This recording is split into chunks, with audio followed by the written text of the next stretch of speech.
bendiga, Dios le guarde. Estamos más que agradecidos de estar aquí en la casa del Señor para darle a Él la honra, la gloria, ¿verdad?, por los siglos de los siglos. Él es Dios, bueno y maravilloso. Así que vamos a presentar el estudio. Esta tarde, Padre, te alabamos, te glorificamos. Recibe toda honra y toda gloria, oh buen Dios.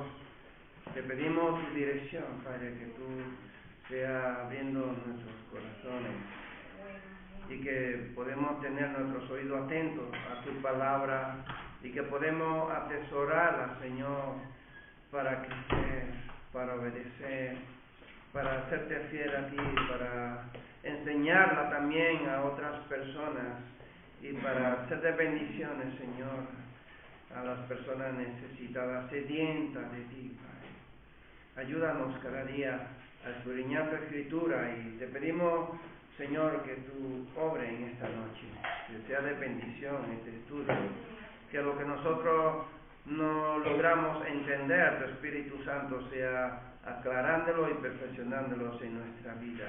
En el nombre glorioso de nuestro Señor y Salvador Jesucristo. Amén. Amén. Bueno, pues estamos en el capítulo 4 del libro de los Hechos y vamos a la altura del versículo 32 y terminaremos en el versículo 37. Así que vamos antes de leer estos versos a echarle un vistazo a lo que hemos ido aprendiendo en estos días, ¿verdad? Como con el trasfondo bíblico del libro de los Hechos. Y echándole una mirada atrás a este tema, hemos aprendido que lo que sucede cuando los creyentes son fieles a Dios antes que a los hombres, Dios será fiel. Él es fiel, sigue siendo fiel, ¿verdad? También que cuando se le pone a Dios primero, podemos confiar en que Dios nos respalda. Y esto es lo que hicieron los discípulos en el versículo 19 del capítulo 4 que nosotros estamos. Esto fue lo que ellos decidieron. Dice más, Pedro y Juan respondieron diciéndoles: juzgad si es justo delante de Dios obedecer a vosotros antes que a Dios.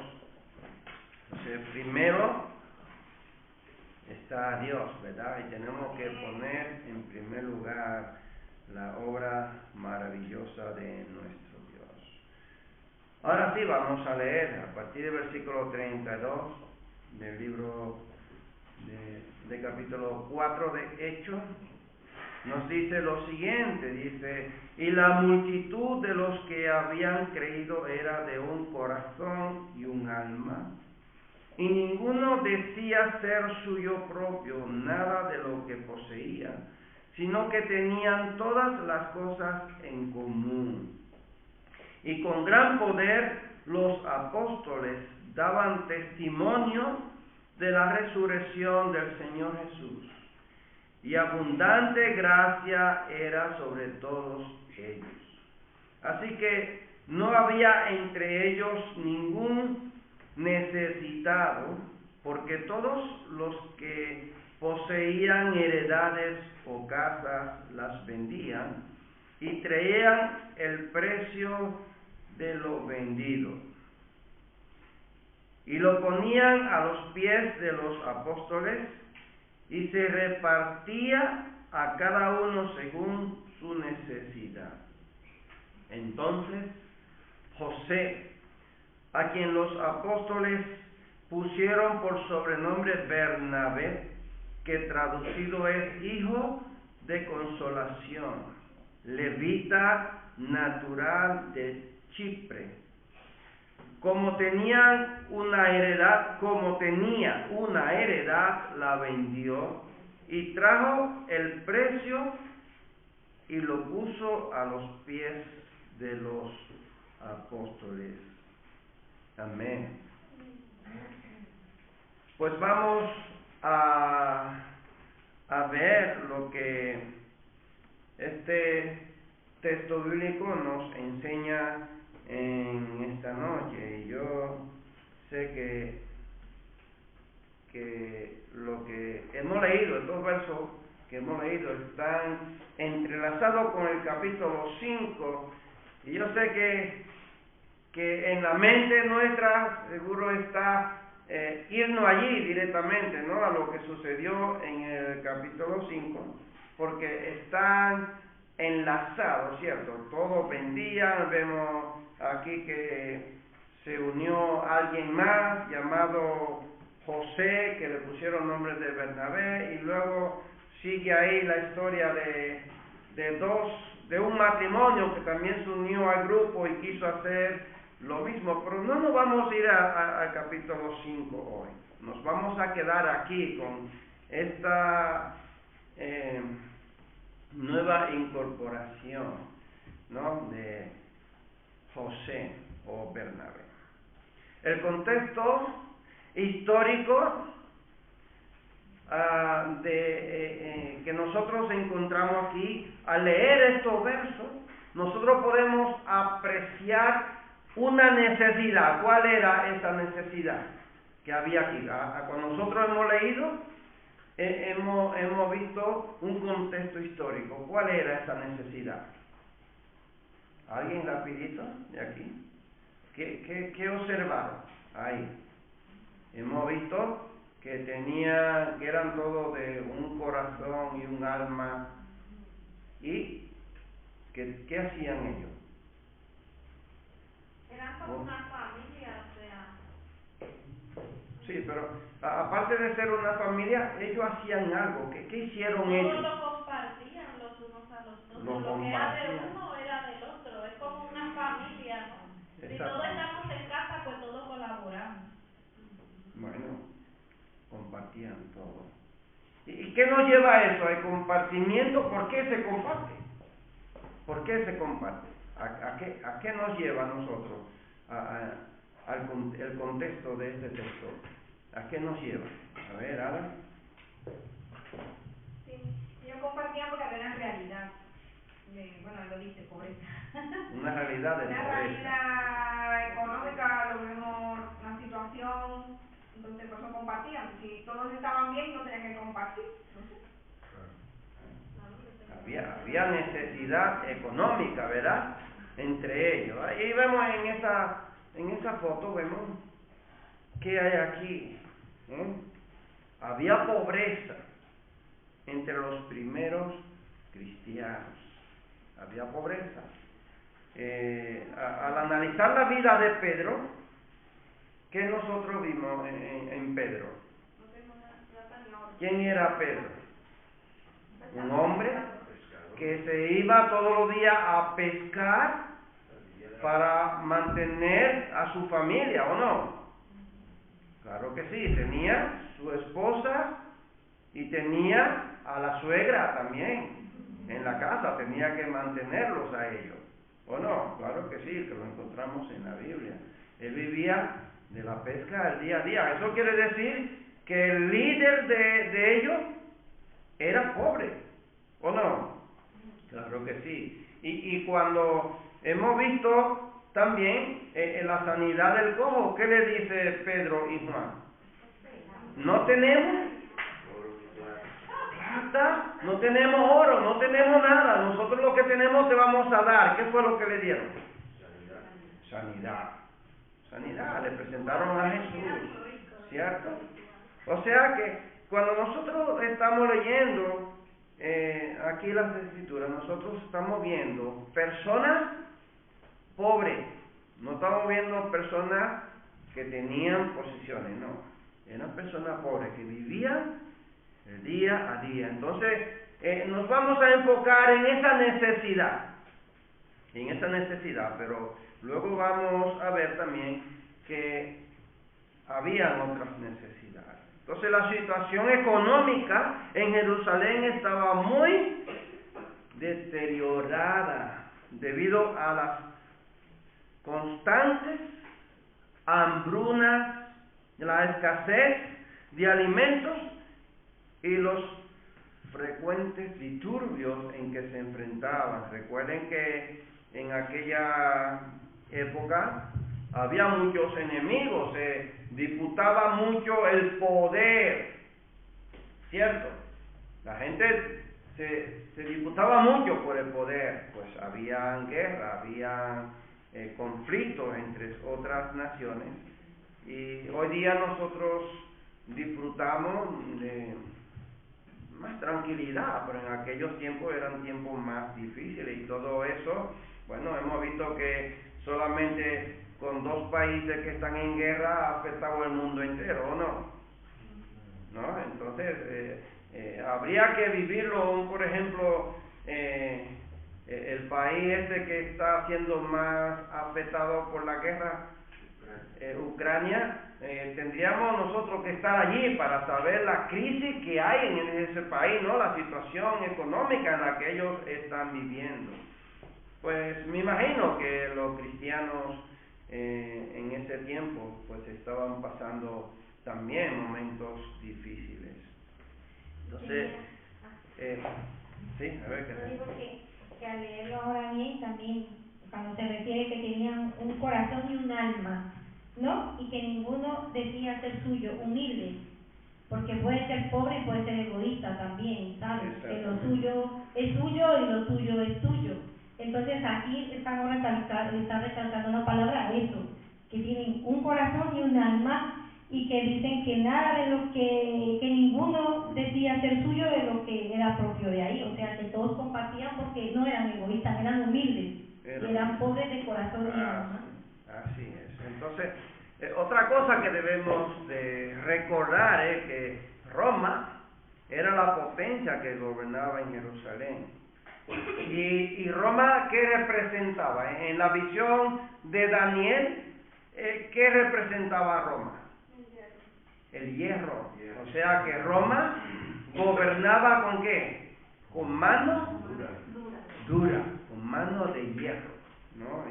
Y eso es bueno también, nos va a ayudar para poder interpretar un poco más el trasfondo bíblico, ¿verdad? Entonces la iglesia en Jerusalén comenzó con muchas personas que eran pobres. Y la persecución en que había, la persecución adoptó la forma de una cierta distinción económica.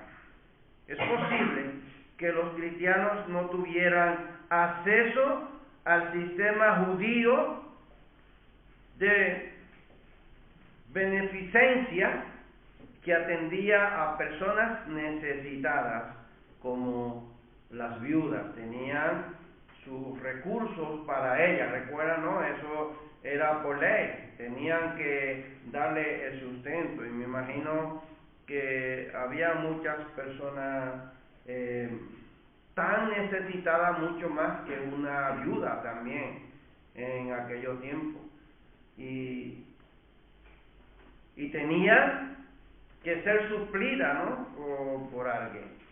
Pues me imagino, podemos imaginarnos muchas cosas. Una persona que esté enferma, que no pueda trabajar, una persona que no sepa ningún oficio, persona discapacitada, ¿no?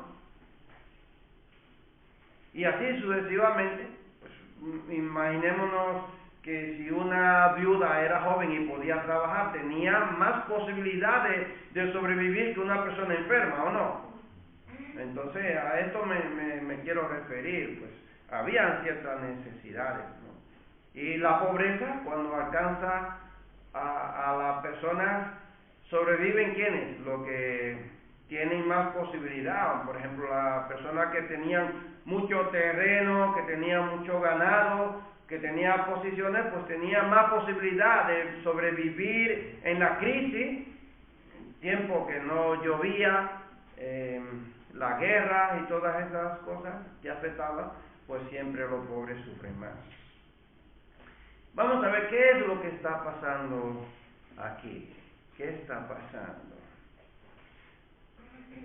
Lo que sucedía fue que los creyentes con más recursos económicos, como Bernabé, versículos 36 y 37 del capítulo 4, que tenía terrenos y posesiones, la vendían. Las personas que tenían terreno, que poseían algo, lo vendían para que los pobres pudieran ser atendidos.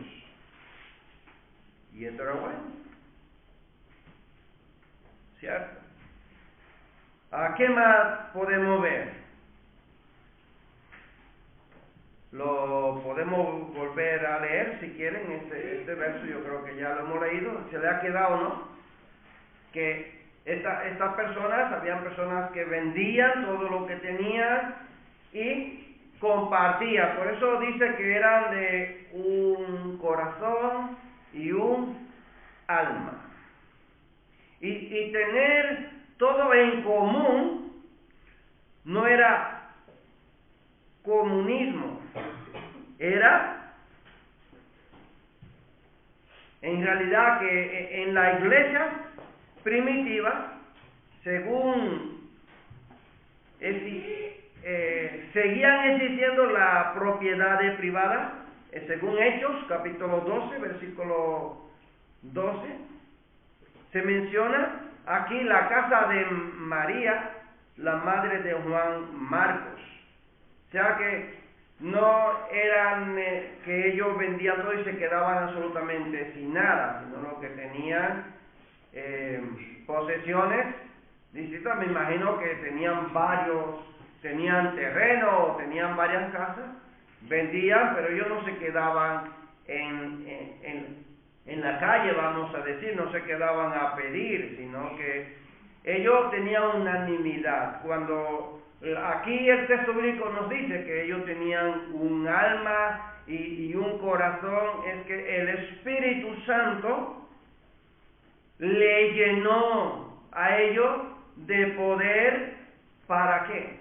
Para que ellos compartieran. Entonces cuando tú tienes un corazón agradecido, un corazón lleno del Espíritu Santo, tú tienes compasión por los demás. Ya tú no eres una persona egoísta, tú eres una persona que la necesidad del otro también tú la haces tuya. Te duele, ¿no?, el sufrimiento del otro. ¿Por qué? Porque el Espíritu Santo de Dios está obrando en ti, está trabajando. Y el Espíritu Santo es que permite que tú hagas esas cosas. ¿Qué quiere decir? Que entre ellos tenían el corazón y el alma estaba unida entre ellos, uno con otro. Hermano, el comunismo es muy diferente que tener todo en común. ¿Alguien me puede decir cuál es la diferencia del comunismo y tener todo en común? Tú me dirías, pero es lo mismo. A ver, piensa un poco. ¿El comunismo qué es? El comunismo, lo tuyo es mío. Eso es lo que dice el Estado. En el Estado comunista nadie tiene nada. De hecho, te marcan las raciones de comida que tú tienes que comer diario, ¿o no? Creo no equivocarme. Lo tuyo es mío. Ahora, tener todo en común quiere decir lo mío es tuyo y lo tuyo también es mío, ¿lo ven? Eso es tener todo en común. El comunismo es que lo tuyo es mío, pero lo mío no pertenece a ti.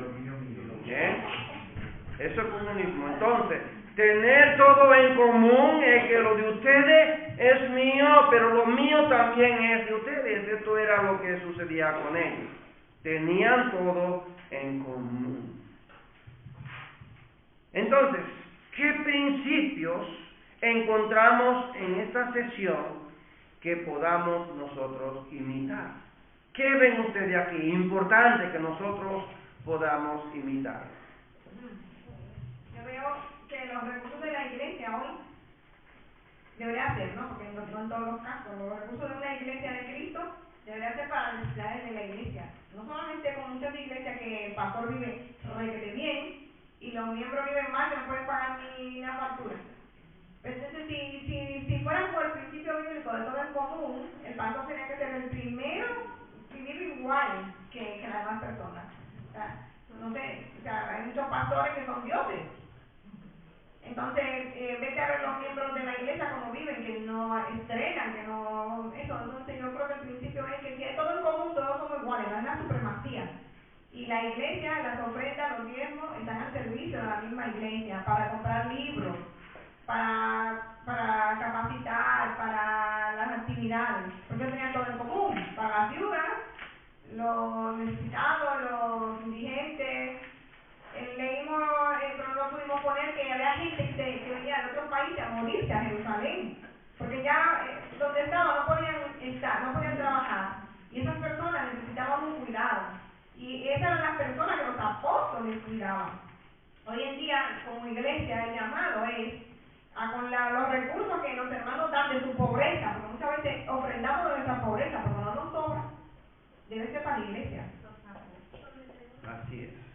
¿Qué ustedes piensan? ¿Alguien más quería comentar de lo que vemos ahí? ¿Qué principios encontramos aquí que podemos imitar? ¿Alguien más quería participar o no?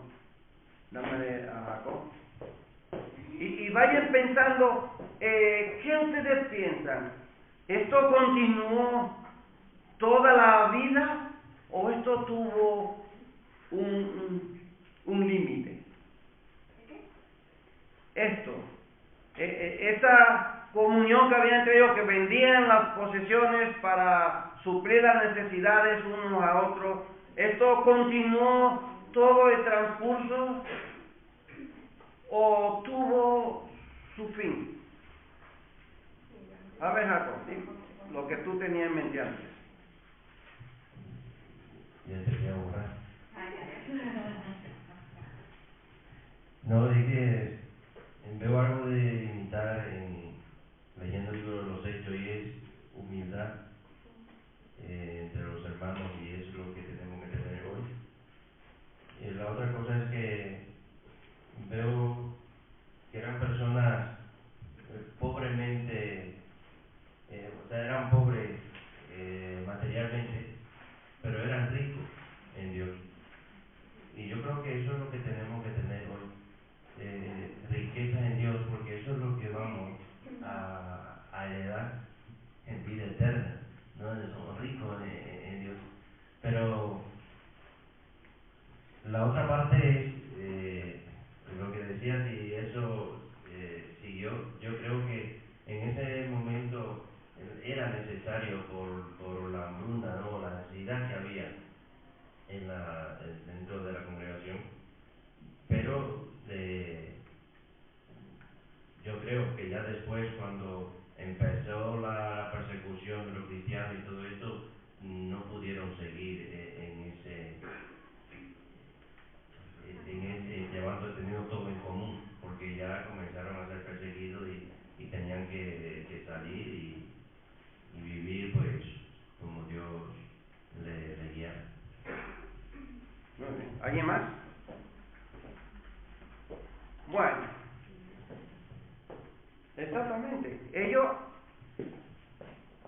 tuvieron su tiempo, ¿verdad?, de compartir, de vender y de suplir la necesidad, pero no siempre fue así. Ellos tuvieron un tiempo en el que debieron de tomar decisiones para suplir las necesidades de los que estaban más necesitados. Ahora quería decir algo.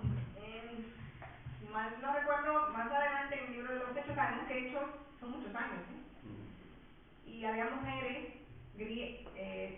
gentiles que apoyaban el ministerio.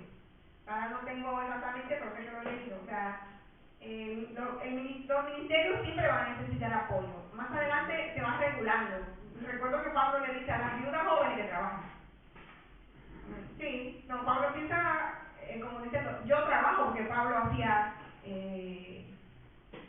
tienda de campaña, y claro, y Pablo era con esas cosas, claro, siempre hay necesidades, y gracias a Dios por eso el ministerio que trabajan siempre con la pobreza, orientada a la pobreza, pero siempre andando el tiempo se fue como regulando, pero Dios siempre levantó personas que apoyaran, porque es que no sé dónde más adelante en hecho dice que había mujeres ricas, no pocas además, ¿verdad?, que ayudaban al ministerio.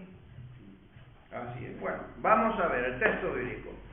Quiero dar 3 textos bíblicos. En 2 de Tesalonicenses capítulo 3, versos 10 y 12. 1 de Timoteo capítulo 5, 8. Y 1 de Tesalonicenses capítulo 4, versículo 11. Si alguien puede buscar a 1 de Timoteo 5:8 y alguien que busque 1 de Tesalonicenses 4:11 y me lo pueda leer, yo voy a leer a 2 de Tesalonicenses, que ya lo tengo aquí, capítulo 3, versículo 10 y 12, dice versículo 10 hasta el 12, dice, porque también cuando estábamos con vosotros, os ordenábamos esto: si alguno no quiere trabajar, tampoco coma, porque oímos que algunos de entre vosotros andan desordenadamente, no trabajando en nada, sino entremetiéndose en lo ajeno. A los tales mandamos y exhortamos por nuestro Señor Jesucristo, que trabajando sosegadamente coman su propio pan. 1 Timoteo, ¿alguien lo tiene? Dámele el micro a Joa. Capítulo 5, verso 8. Dice así: el que no provee para los suyos y sobre todo para los de su propia casa ha negado la fe y es peor que un incrédulo. Amén. 1 Tesalonicenses 4:11. ¿Alguien lo tiene?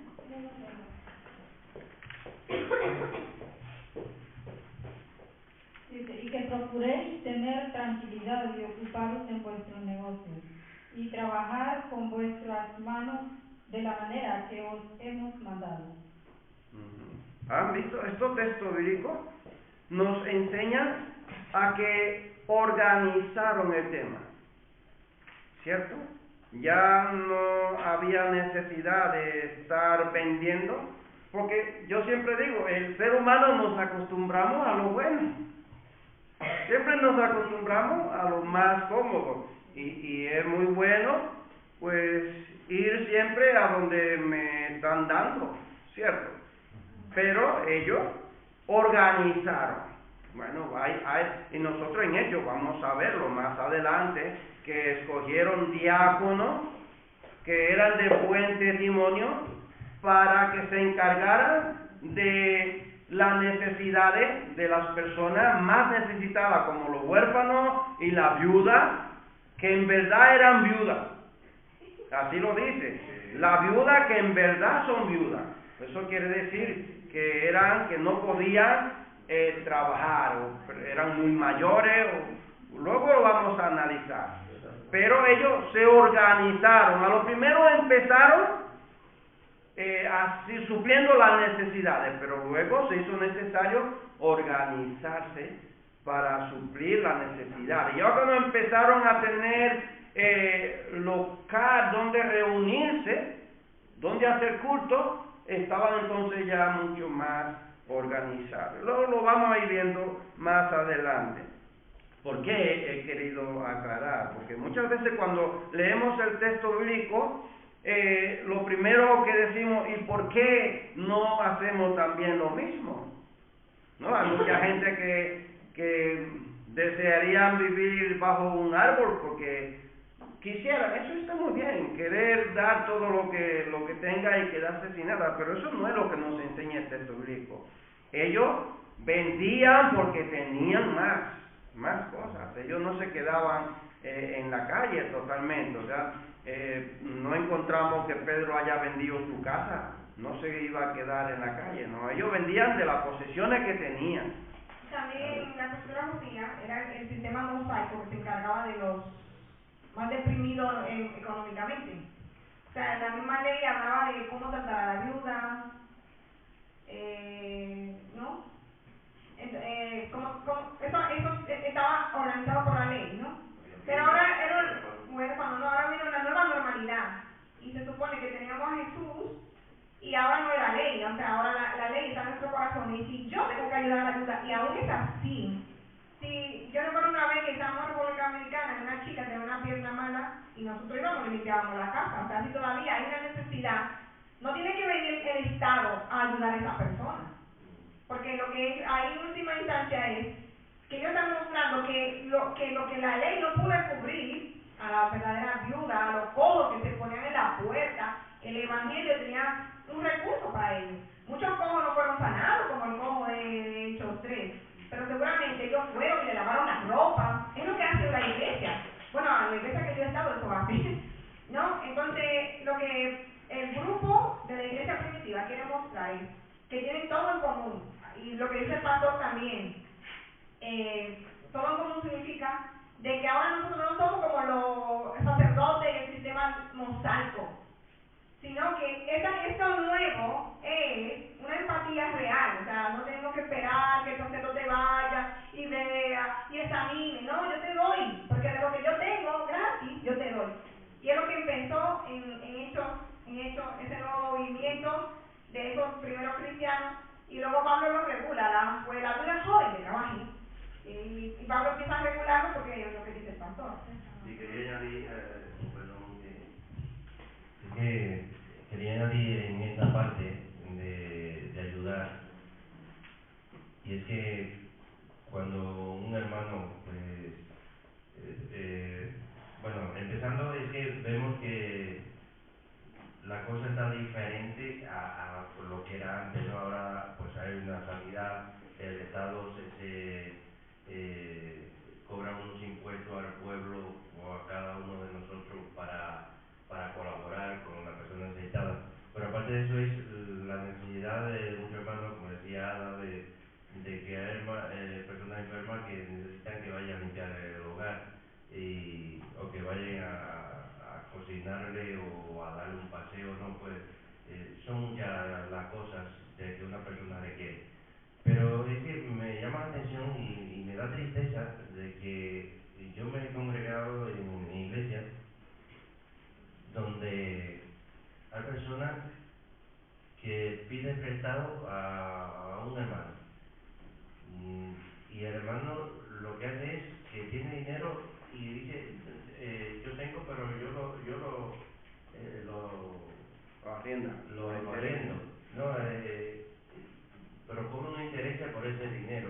Yo creo que eso es una usura y una falta de conciencia. Y lo veía en mi país y también lo veo aquí. De que hay hermanos que se congregan un montón en la iglesia, el otro tiene una necesidad y en vez de prestárselo, porque debe de prestárselo y esperar a que el otro se lo devuelva, no ir a cobrarlo. Pero lo usan al contrario, no, arrendado, porque no cobra un interés por ese dinero y encima vuelve una exigencia. Yo creo que eso no es tener el amor. Así es. Entonces lo que nosotros aprendemos del texto, en lo que hacían estos hermanos, es que ellos consideraban que lo que ellos tenían no era suyo, sino que era de Dios. Ellos lo ponían a la disposición para el ministerio, ¿verdad? Y es lo que nosotros deberíamos, ¿no? No deberíamos de considerar que nada de lo que nosotros tenemos nos pertenece a nosotros, sino que es propiedad de Dios. como administradores suyos, Él espera que hagamos un uso sabio de nuestros bienes, de lo que Él ha puesto en nuestras manos. Los versículos 22 y 34 hablan de compartir posesiones. Sin embargo, entre ellos hay un texto sobre la evangelización. ¿Por qué? ¿Por qué consideran ustedes que aquí dentro, vamos a leerlo, verso 32 hasta el versículo 34 del capítulo 4 que estamos analizando? Vamos a ver si somos capaces de encontrar el texto que hay aquí de evangelización. Dice el versículo 32, y la multitud de los que habían creído era de un corazón y un alma, y ninguno decía ser suyo propio nada de lo que poseían, sino que tenían todas las cosas en común. Y con gran poder los apóstoles daban testimonio de la resurrección del Señor Jesús, y abundante gracia era sobre todos ellos. Así que no había entre ellos ningún necesitado, porque todos los que poseían heredades o casas la vendían y traían el precio de lo vendido. ¿Dónde vemos aquí la evangelización? ¿En qué lo podemos ver? ¿No lo identificamos? Está ahí hay un texto que habla de la evangelización. O sea, cuando nosotros lo leemos, solamente nos damos cuenta de la amabilidad, la bondad que ellos tenían, compartían, todo lo tenían en común, pero hay un verso ahí que nos habla a nosotros de la evangelización. Sí, la frase que dice, los apóstoles daban testimonio de la resurrección. Versículo 33. Porque de qué vale dar si al final te van a condenar. Pues está muy bien ayudar y hay que ayudar, pero tú lo primero que tienes que dar es a Cristo, porque tú le vas a dar comida, lo vas a mandar lleno con infierno. Entonces ellos tenían un balance, que es lo que yo siempre he dicho, ese balance de, vale, ayudaban, y luego lo regulan, ponen gente, todo para ayudar, más adelante vamos a ver. Pero también ellos no se olvidan de lo que el Señor les mandó, a ser testigos. En capítulo 1, verso 8, Jesús les manda testigos, o sea, y muchas iglesias se olvidan de esa parte. Entonces es muy bueno ayudar a los que están por allá, pero el testimonio y el evangelismo. Exactamente. Tiene que ir mezclado. Mira lo que dice, y con gran poder los apóstoles daban testimonio de la resurrección del Señor Jesús. O sea, hablaban, ¿qué es dar testimonio de la resurrección del Señor Jesús? Evangelizaban, o sea, predicaban el evangelio. Ellos no solamente estaban ahí, oh, qué bien, qué bendición, el hermano trajo tanto, mire, el otro hermano trajo tanto, ¿no? Eso estaba bien, una bendición, ¿verdad que sí? Pero ellos testificaban y cada vez se añadían más personas. ¿Por qué? Porque ellos anunciaban la resurrección de Jesús. Y eso es lo que nosotros tenemos que hacer. Nosotros tenemos que hablar de Jesús y no dejar de hacer las buenas obras para salvación, buenas obras para ayudar a la persona, pero no es solamente obras y obras. Sin fe, sin testificar, es imposible poder nosotros agradar a Dios.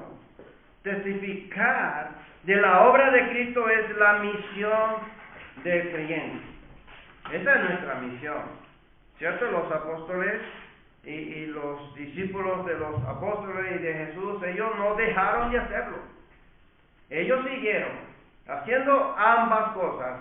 Ve que el ministerio de Jesús, ¿en qué estaba fundamentado?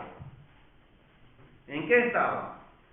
Hablar del reino de los cielos, ¿y qué otra cosa? Y hacer el bien, ¿o no? Le daba alimento y le daba también sanidad, ¿o no? Claro que sí. Lo alimentaba y le sanaba, pero él no dejaba de hablar, de enseñarle el reino de los cielos. Y en este texto encontramos que los discípulos están haciendo lo mismo, hermanos. Eso no es nada diferente, no estaban haciendo algo diferente de lo que Jesús estaba haciendo, ¿no? Ellos siguieron haciendo lo que ellos aprendieron de Jesús, haciendo bien, y no dejaban de testificar de el Evangelio de salvación. Un personaje nuevo que nosotros encontramos aquí, que nos vamos a centrar un poco más en él, es en José. Versículo 36. Este hombre, los apóstoles le cambiaron el nombre, pusieron por sobrenombre Bernabé. En este punto se presenta como José, renombrado como Bernabé, hijo de consolación significa. Este hombre encontramos que era de Chipre, tío de Marcos. Colosenses, ¿alguien tiene los papelitos por ahí? Sí. Colosenses capítulo 4 versículo 10, ¿alguien lo tiene? Era varón bueno, lleno del Espíritu Santo. Hechos capítulo 11 versículo 24. Fue él quien persuadió a la iglesia de Jerusalén a que recibiera a Pablo. En Hechos capítulo 9 versículo 29. ¿Alguien tiene Colosenses 4:10?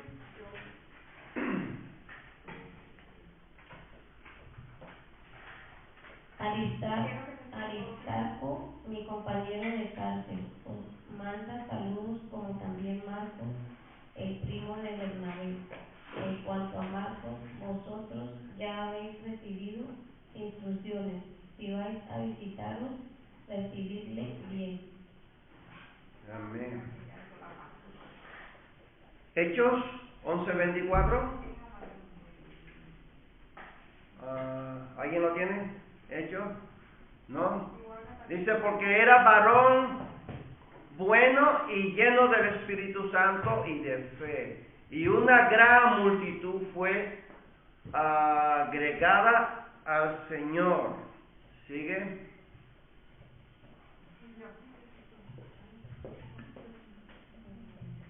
Entonces Bernabé, en la parte de que Bernabé ayudó a Pablo, ¿no? Tomándole, lo trajo a los apóstoles y les contó cómo Saulo había visto en el camino al Señor, el cual le había hablado, y cómo en Damasco había hablado valerosamente en el nombre de Jesús. Amén. En Hechos capítulo 11 versículos 26, 25 y 26, no sé si alguien lo tiene. Dice, después fue Bernabé a Tarso para buscar a Saulo, y hallándole le trajo a Antioquía, y se congregaron allí todo el año con la iglesia, y enseñaron a mucha gente, y a los discípulos se les llamó cristianos por primera vez en Antioquía. Amén. Este hombre fue compañero de Pablo en el primer viaje misionero de Pablo. Hemos visto lo que él fue haciendo, ¿no? Era familia de Marcos. Luego convenció a los hermanos para que Pablo entrara. Luego acompañó a Pablo en el primer viaje misionero. Fue encomendado por el Espíritu Santo, él junto con Pablo, en Hechos capítulo 3, verso 2, para que fueran a la obra misionera. No sé si tiene Hechos 3, 13, verso 2. ¿Sí, no? Dice pues lo mismo que yo he dicho. Era un hombre restaurador en Hechos capítulo 15, verso 36 al 38. Juan Marcos se convirtió en el futuro en alguien que no solo apoyó al mismo Pablo, sino que además fue usado por Dios para escribir el Evangelio de Marcos. En esos versos, no sé si alguien lo tiene. Sí. ¿Lo tiene? Dámele a Jacob. Hechos 15, versos 36 al 38. Dice, después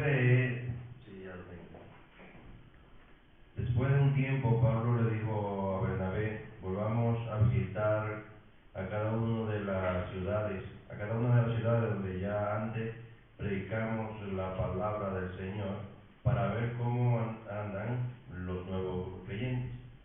Bernabé estuvo de acuerdo y quería llevar con ellos a Juan Marcos, pero Pablo se opuso determinadamente, ya que Juan Marcos los había abandonado en Panfilia y no había continuado con ellos en el trabajo. Entonces ahí lo que sucedió es que Bernabé cogió a Juan Marcos y se lo llevó por un lado, y Pablo escogió a Silas y se lo llevó con él. Entonces ahí se dividieron ambos, pero ve que este hombre no dejó a Juan Marcos tirado, no lo abandonó, sino que él lo restauró. Un hombre que fue útil en el ministerio de los apóstoles. Y luego en segunda de Timoteo capítulo 4 versículo 11, lo tiene yo, escucha ahora como antes Pablo está discutiendo ¿con quién? Con Bernabé por Juan Marcos. Hay muchos que dicen que él era un vago, él abandonó a Pablo. Ahora mira lo que dice Pablo de él. Solo Lucas está conmigo.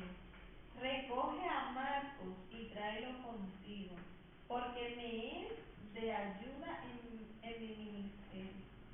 ¿Ha visto? ¿Cómo este hombre colaboraba para que en el ministerio no hubiera conflicto? Primero, no aceptan a Pablo, y este hombre es quien convence a los demás para que reciban a Pablo en el ministerio. Y no solo lo reciben, sino que él lo acompaña como un guía, enseñándole, no enseñándole espiritualmente, porque ya Pablo, el Espíritu Santo lo capacitó en el momento cero en que cayó al suelo.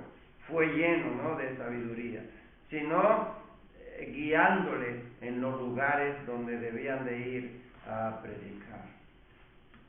Y vemos cómo permitió que este hombre, que Pablo no quiere ir con él lo restaura, y si no lo hubiera hecho, igual no existiría el libro de Marcos. Pero ve cómo este hombre luego escribe, ¿no?, este libro, y que ha sido de tanta bendición. Entonces, hermanos, si nosotros queremos ser más como Bernabé, también tendremos que enfrentar decisiones acerca de cómo vemos a nuestros hermanos y hermanas. Bernabé decide dar a otros, apoyar a Pablo y seguir con Marcos. Con el joven Marcos elige ser misericordioso en lugar de ver sus pecados y errores del pasado. Igual podría Bernabé decir, bueno, pues Pablo tiene razón, pues si tú no quieres ir con él, pues yo tampoco lo quiero. ¿no? Y dejarlo ahí abandonado, ¿no? Él no decidió así. Él tenía un corazón noble, un corazón que tenía el Espíritu Santo de Dios, y él siempre estaba dispuesto para ayudar a las personas a conocer mejor a Dios, a buscar más de Dios, a que esta persona fuera luego de bendición para otras personas, y es lo que nosotros deberíamos de anhelar. Y muchas veces cuando vienen a decirme algo más de una persona, bueno, pues y ya lo dejo ahí abandonado. No debemos de ser así. Deberíamos de coger a esa persona y hacer lo que Jesús en la profecía de Isaías venía diciendo, que Él no quebrará la caña cascada, no apagará el pábilo que humeara, no se escucharía dar voces en las plazas. Era una persona que humilde, una persona que restauraba, y Bernabé era lo que hacía, y nosotros es nuestro deber, es lo que tenemos también que hacer.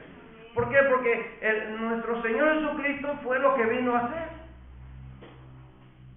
Y este hombre lo sabía, y era un hombre de paz, pacificador. Y Jesús mismo dijo, bienaventurados los pacificadores, en el Sermón del Monte, capítulo 5 de Mateo.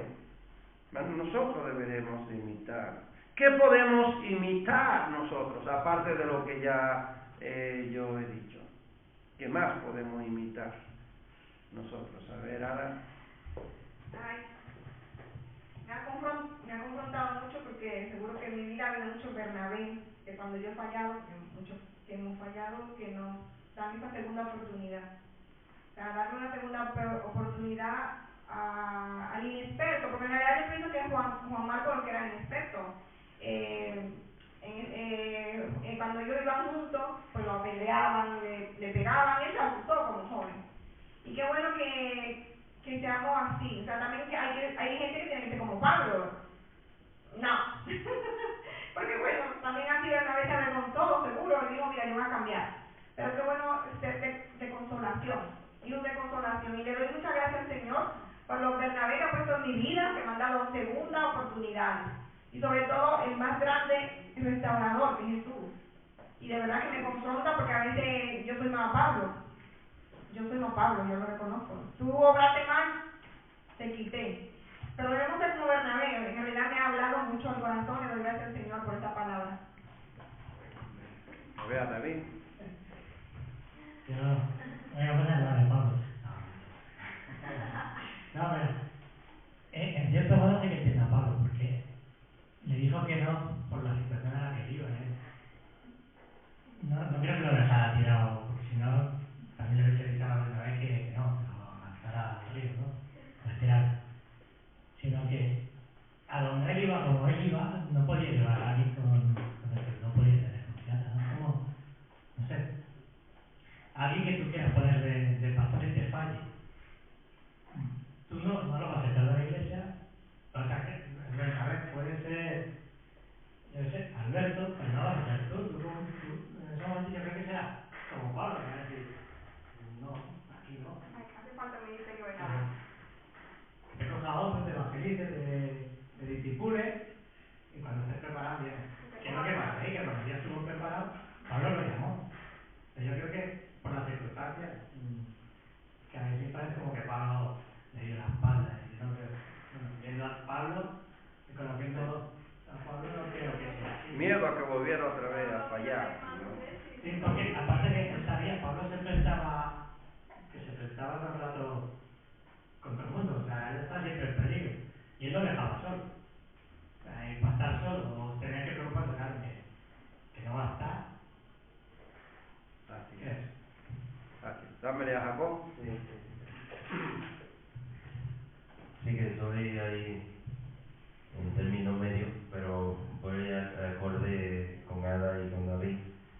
Y es que Ada decía, era un tiempo donde perseguían a los cristianos, le pegaban, le azotaban, y le torturaban, y le igual, Marco, pues, era una persona que era nuevo, creyente, y quizás cogió miedo. Le abandonó porque tenía miedo y no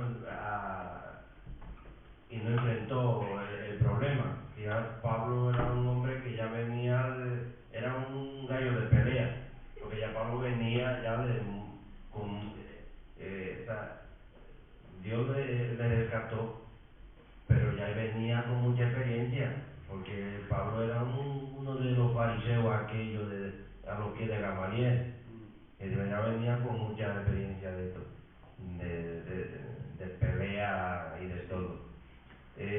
La otra cosa es que quizás en ese momento la discusión de Bernabé y de Pablo, porque Pablo quizás allí pues había una dificultad, quizás era más problemático que de donde salió un Marco corriente.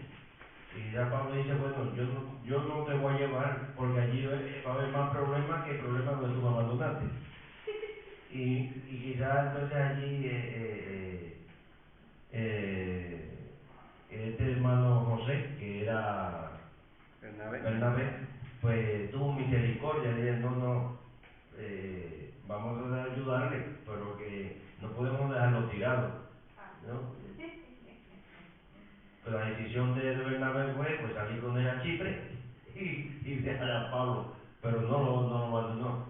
Quizás Pablo, la intención no era de dejarlo tirado allí, sino es que no lo veía prudente, no era prudente llevarlo porque el problema quizás era más grave para donde iba. Sí, es posible. Es posible, la Biblia no lo registra, pero vamos a hacer parte de la solución. Peculiar. Bueno, entonces la unidad de la iglesia para poder dar honor a nuestro Padre Dios. En Romanos capítulo 15, versículos 5 y 6, se muestra que el compromiso con una misión común promueve a la unidad. Escucha lo que dice en Romanos 15, 5 y 6. Que el Dios que infunde aliento y perseverancia les conceda vivir juntos en armonía conforme al ejemplo de Cristo Jesús, para que con un solo corazón y una sola voz glorifiquen al Dios y Padre de nuestro Señor Jesucristo. O sea, una misión da armonía, ¿verdad? Permite que haya puede ser que dos personas tengan cierto conflicto, un punto de mira diferente, pero tienen que ir a hacer un trabajo, sacar un trabajo, y lo manda el jefe sabiendo que entre ellos dos no se llevan bien, pero son las dos personas indicadas para sacar ese trabajo. Lo manda y sacan el trabajo bien, porque la misión lo une, ¿cierto? Es igual que si mandaran dos soldados a una misión, la misión lo une, ¿no? Entonces ellos tienen que cumplir, ¿no?, con esa misión. Y nosotros somos enviados aquí con una misión, ¿verdad? Hablar de Jesucristo a la persona. Y eso nos une a nosotros, nos une, ¿no? A través del Espíritu Santo nos une en Cristo Jesús. Y tenemos una misión y unanimidad tenemos que ir. Lo segundo que vemos, que a pesar de sus necesidades testificaban a otros de Cristo.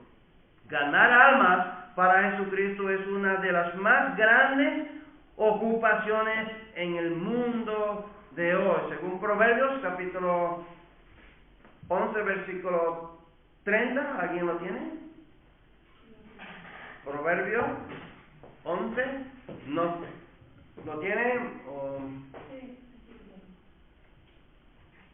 11:30 dice: el fruto del justo es árbol de vida, y el que gana almas es sabio. Amén. ¿Han escuchado eso? las semillas de buenas acciones se transforman en un árbol de vida. Una persona sabia gana ¿qué? Amén. Entonces, ser como Bernabé nos permite a nosotros ser más unidos, ¿verdad? Bernabé, ¿qué era? Un ejemplo de generosidad, un ejemplo de amor y unidad, lleno del Espíritu Santo, dador de segundas oportunidades, pacificador también era. Evidencia de la unidad de la iglesia fue la manera en que se sacrificaban y compartían unos con otros. Cuando el Espíritu Santo está obrando, el dar es una bendición y no una carga. Eso lo hace el Espíritu Santo. Ellos no tenían una carga por tener varias propiedades y venderla y quedarse con una. No era una carga para ellos.